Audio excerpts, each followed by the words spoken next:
friends, welcome back to my channel DPAB. In this video, what we are going to see, VLOOKUP, how this particular difficult situation to be handled.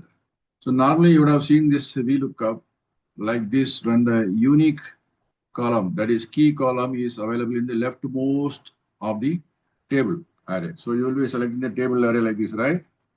So the table array selected is D4 to J8. So you have the leftmost array.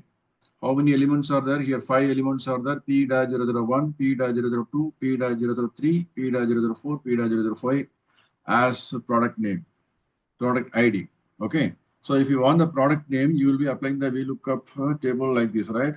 So I'll put it at P-003. So what is the product name for this? Product name.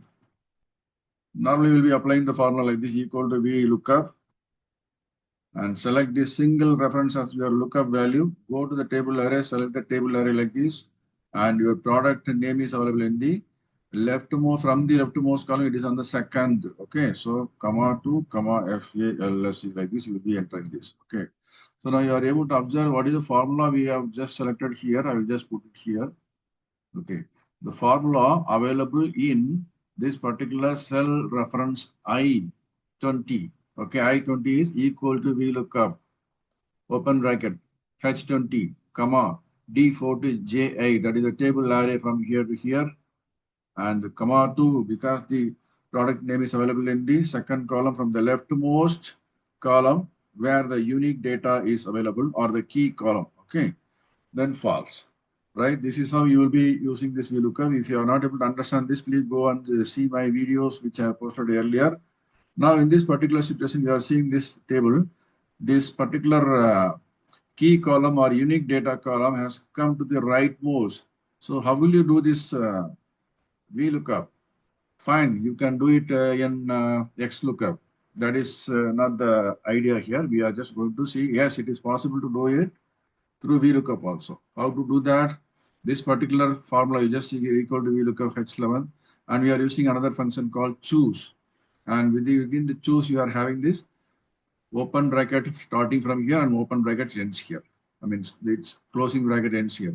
So we have choose within this curly bracket is there in that 1, 2. That is, first column should be from S4 to S8. That is the key column where the product ID is there. Then second, this is number 2. Second column, take the data as M4 to M8.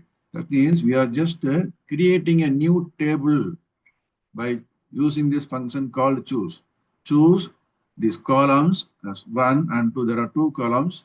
First column should have the data from S4 to S8. That is the product IDs.